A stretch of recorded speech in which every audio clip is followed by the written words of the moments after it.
Dinikahi Gusti. Bab 43. Ragu. Selesai bersiap-siap, mereka berdua keluar kamar dengan 2 bodyguard di belakang mereka, yang membawa semua barang-barang Aisyah untuk dimasukkan ke dalam mobil. Pintu mobil langsung dibuka oleh Pak Adi. Setelah Zaidan sampai, Zaidan tersenyum tipis dan mempersilahkan Aisyah untuk masuk lebih dahulu. Zaidan tersenyum dan terus menatap wajah indah milik Aisyah. Sepertinya Zaidan akan kehilangan gelar sebagai pemimpin dingin dan jarang tersenyum, karena saat ini lengkungan bibirnya tidak bisa dikendalikan untuk bersikap datar.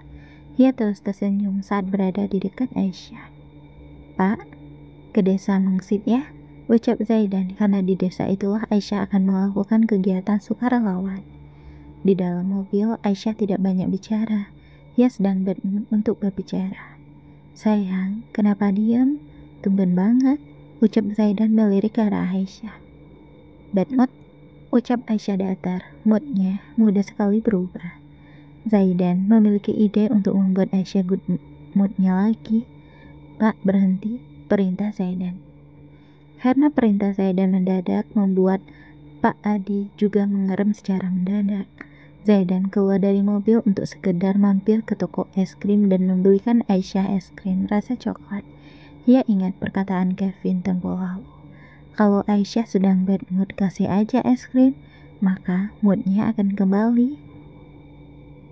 Setelah selesai membeli 1 es krim rasa coklat, Zaidan kembali masuk ke dalam mobil dan memberikan es krim tersebut ke Aisyah. "Ini sayang," ucap Zaidan tersenyum. Benar kata Kevin, kalau Aisyah sangat menyukai es krim. Buktinya saat ini senyuman kembali mereka di wajah cantiknya itu. "Makasih, Boy," ucap Aisyah memeluk Zaidan secara tiba-tiba karena senang. Pak Adi hanya menggelengkan kepalanya saja melihat tingkah sepasang kekasih itu. "Kembali kasih, sayang," seru Zaidan menatap wajah Aisyah yang sedang bersemangat memakan es krim coklat tersebut. "Boy mau?" tanya Aisyah karena melihat Zaidan yang terus menatapnya. "Enggak, sayang," jawab Zaidan menggelap sisa es krim di mulut Aisyah menggunakan tisu. Aisyah termasuk gadis yang pintar saat memakan es krim. Ia tidak seperti gadis-gadis di luar sana yang belepotan saat memakan es krim, dan itulah titik keunikan Aisyah. Ia bisa makan dengan rapi dan juga berjiwa sosial tinggi. Mobil hitam mewah tersebut sudah tiba di sebuah rumah yang dijadikan sebagai base camp untuk para sukarelawan menginap selama 2 bulan penuh. Zaidan mengernyitkan dahinya menatap bangunan di depannya yang jauh dari kata mewah. Ia takut jika Aisyah tidak betah tinggal di sana, karena pasti gadis itu sudah terbiasa hidup mewah. "Poi, turun, kita sudah sampai," kata Kak David dan base camp staff cewek. Ucap Aisyah hendak turun, namun dicegah oleh Zaidan. "Sayang, kamu yakin bisa tinggal di sini?" tanya Zaidan ragu. "Yakin dong, Mas, karena aku udah biasa ikut kegiatan sukarelawan. Lagian ini termasuk bagus. Biasanya aku hanya tidur di tenda beralaskan tikar." "Yang penting itu niat dari hati, Mas. Kalau urusan tempat tinggal bisa tidur di mana aja," jelas Aisyah tersenyum lembut ke Zaidan yang tampak meragukannya. "Tapi kan Bi," belum sempat Zaidan melanjutkan ucapannya, jari Aisyah sudah mendarat di bibir merah Zaidan. "Shh, aku gak mau Mas protes. Ini kegiatan sukarelawanku dan aku merasa bahagia bisa berguna untuk masyarakat," ucap Aisyah memberi peringatan pada Zaidan bahwa dirinya sudah terbiasa tinggal di tempat seperti ini.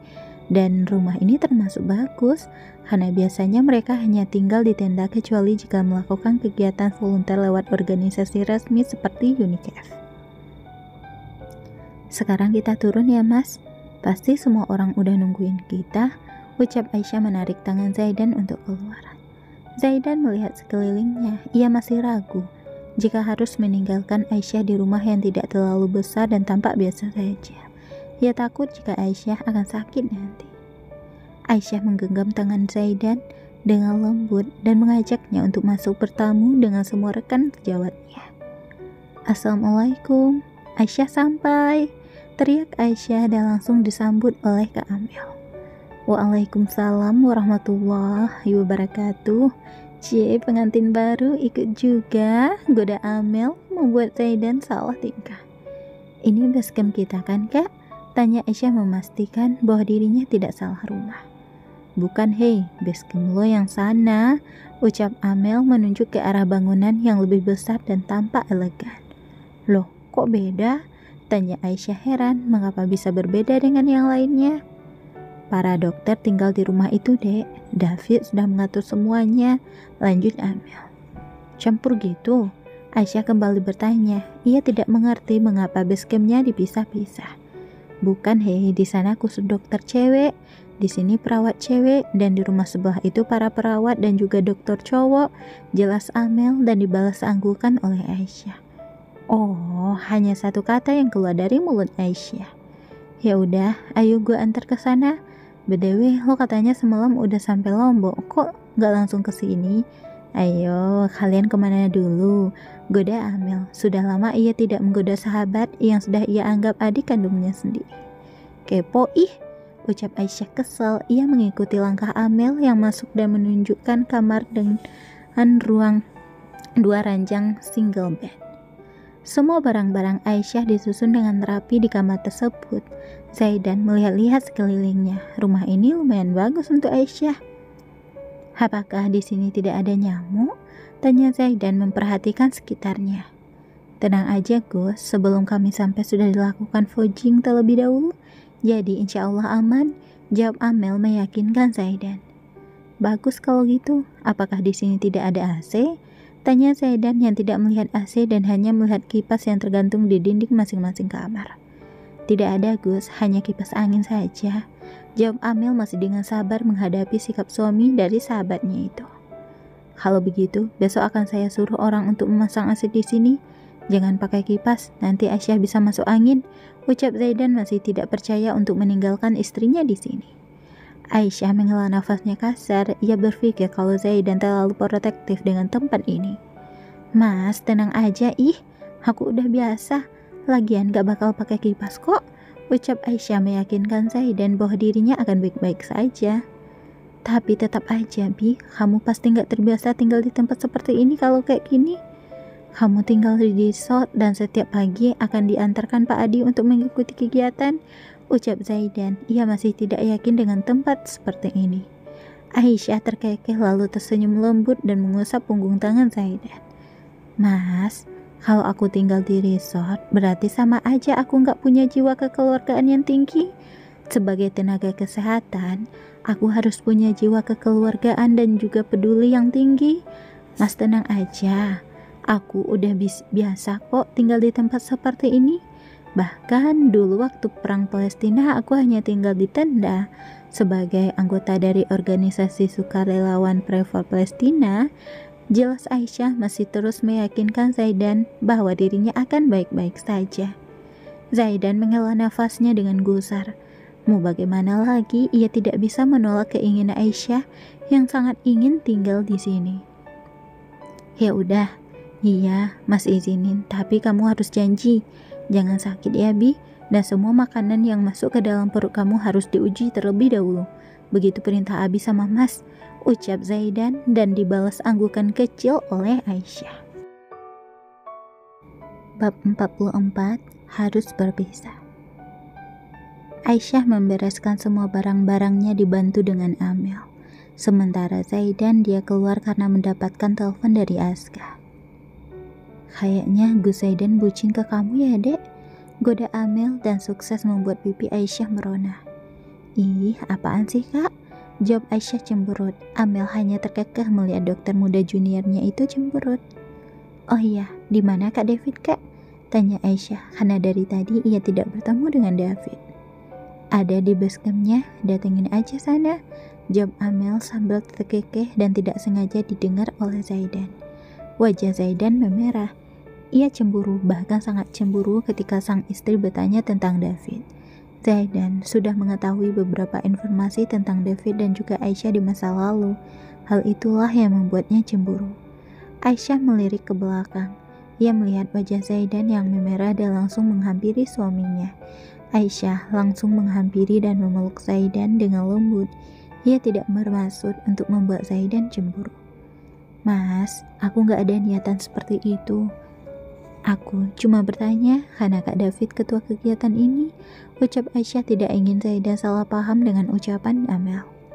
Iya sayang, Mas percaya kok, ucap Zaidan mengelus kepala Aisyah. Sepertinya gue jadi nyamuk di sini, ucap Amel membuat Aisyah langsung melepaskan pelukannya. Zaidan tersenyum malu, ia lupa bahwa saat ini mereka sedang di tempat kegiatan Aisyah. Gus, Dek, saya tinggal dulu ya. Lanjut Amel pamit untuk keluar dan membiarkan Aisyah bersama dengan suaminya. Aisyah mendongakkan kepalanya ke atas untuk melihat wajah Zaidan. Mas, gak marah kan sama aku? Tanya Aisyah takut jika Zaidan salah paham dengannya. Enggak sayang, buat apa Mas marah? Kamu seutuhnya milik Mas dan akan tetap begitu sampai kapanpun. Ucap Zaidan mengacup puncuk kepala Aisyah. Zaidan mendisklaimer bahwa Aisyah adalah miliknya. Zaidan membantu Aisyah untuk membereskan barang-barangnya ke dalam lemari yang sudah disediakan. Ia memeriksa setiap sudut untuk memastikan bahwa tidak ada benda berbahaya yang bisa menyakiti Aisyah. Zaidan juga berkomunikasi lewat earphone dengan stafnya untuk membelikan bahan makanan dengan karbohidrat, vitamin, protein, dan mineral yang tinggi agar Aisyah tidak mengalami kesulitan apapun. Zaidan juga memeriksa apakah kasur yang akan ditiduri Aisyah empuk. Bi, kamu yakin mau tinggal di sini? Apa nggak sebaiknya kamu tinggal di resort aja sayang? Tanya Zaidan memastikan bahwa Aisyah memang benar ingin tinggal di sini. Iya mas, aku yakin, jawab Aisyah tersenyum. Di ambang pintu, David yang melihat perhatian Zaidan terhadap Aisyah sangat tulus membuat hatinya terenyuh. Ia menyesal mengapa dulu ia tidak datang ke rumah Aisyah lebih dahulu. Dengan tenang, David mengetuk pintu kamar tersebut.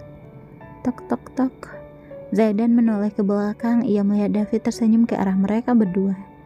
Assalamualaikum, sapa David dengan senyum manisnya. Waalaikumsalam warahmatullah, jawab Aisyah dan juga Zaidan serempak. Kak David, sini masuk kak, ucap Aisyah mempersilahkan David masuk. Namun ditolaknya karena ini adalah kamar wanita dan tidak sepantasnya ia masuk. Gak perlu dek, kakak di sini aja, ucap David masih tersenyum walaupun hatinya teriris. Zaidan hanya tersenyum tipis. Setelah itu ia sibuk merapikan barang-barang Aisyah. Udah lama sampai dek. Tadi kakak briefing lokasi untuk kegiatan besok, jadi tidak bisa nyambut kalian, ucap David basa-basi karena suasana di sana canggung. Kamu baru saja sampai dok, jawab Zaidan dingin. Ia tidak suka kalau David hanya bertanya pada istrinya saja. David mengangguk pelan. Ia sadar bahwa Aisyah sudah memiliki oleh orang lain, namun cintanya saja yang tidak bisa dikendalikan. David yang tidak ingin suasana semakin canggung mengajak mereka berdua untuk keluar karena sudah waktunya makan siang. Sebaiknya kita makan siang dulu. Selesai makan dan sholat baru dilanjutin beres-beresnya, ucap David berhati-hati dengan kata-katanya. Iya kak, duluan aja, jawab Aisyah tersenyum. Zaidan menatap David dengan tatapan cemburu. Bagaimana ia bisa meninggalkan Aisyah dengan David yang notabene-nya adalah pria yang pernah meminang Aisyah. Astagfirullah, hamba cemburu ya Allah, ucap Zaidan terus beristighfar agar hatinya tenang dan tidak cemburu. Mas, kita makan siang dulu ya, ucap Aisyah menggandeng tangan Zaidan dengan lembut dan membawanya ke tikar yang sudah disiapkan di luar. Saat sampai di luar, ia tidak melihat satu kursi pun, dan yang terlihat hanyalah sebuah tikar yang sudah digelar. Bi, kenapa nggak ada meja makan?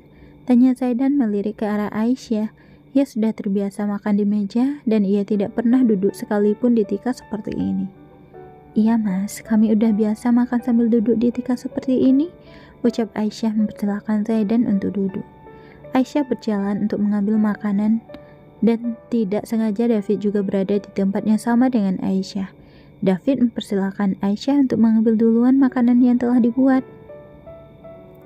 Ambil duluan dek, ucap David tersenyum dan dibalas anggukan oleh Aisyah.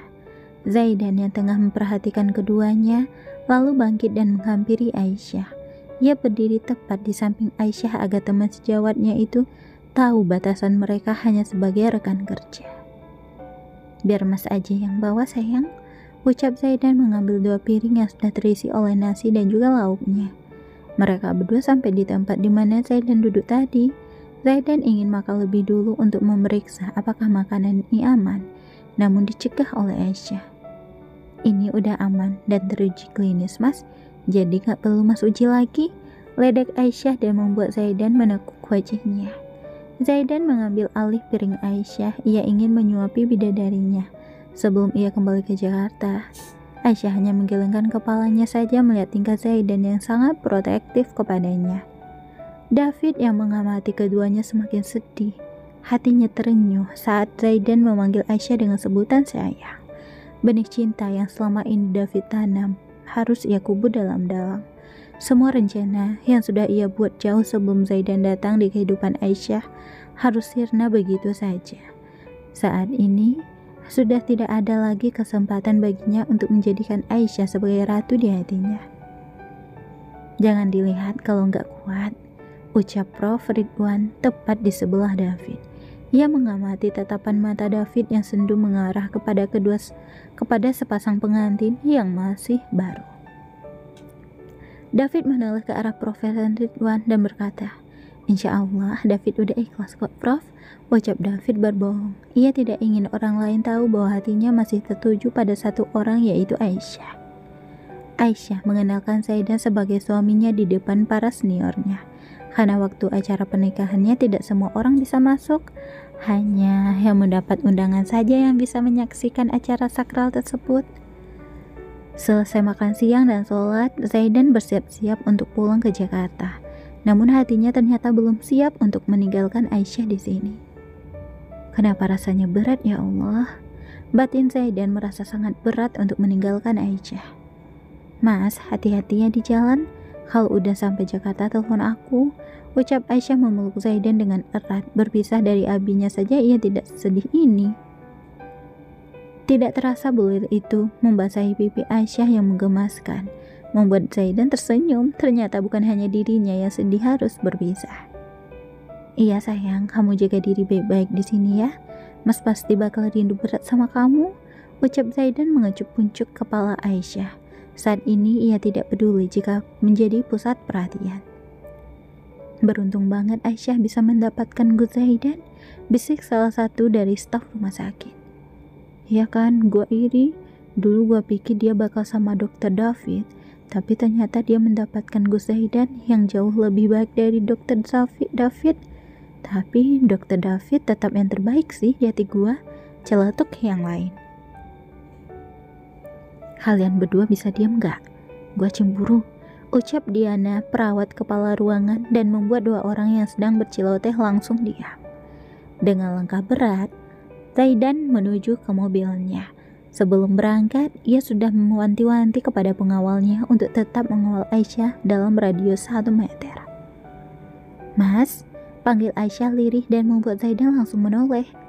"Kenapa sayang?" tanya Zaidan khawatir menatap bidadarinya itu.